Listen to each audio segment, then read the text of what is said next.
Guys, আপনাদের মাঝে আর একটি ভিডিও নিয়ে এলাম। এটিতে 5 ইঞ্চি বোরিং চলতেছে। তো দেখতে পাচ্ছেন বোরিং এর কাজ করতেছি। বর্তমান 10 ফুটের মতোটা বাইলাইছি।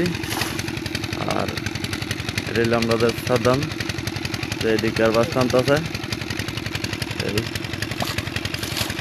আর এটা হচ্ছে বাতেজার সোহেল, আর এটা হচ্ছে জহিরুল। তা মূলত আমরা 4 জন আছি আপনার বিলি বছর 5 ইঞ্চি বোরিংয়ের জন্য। তো এখানে ইঞ্জিল বসাবে, তার জন্য বোরিং করা হচ্ছে।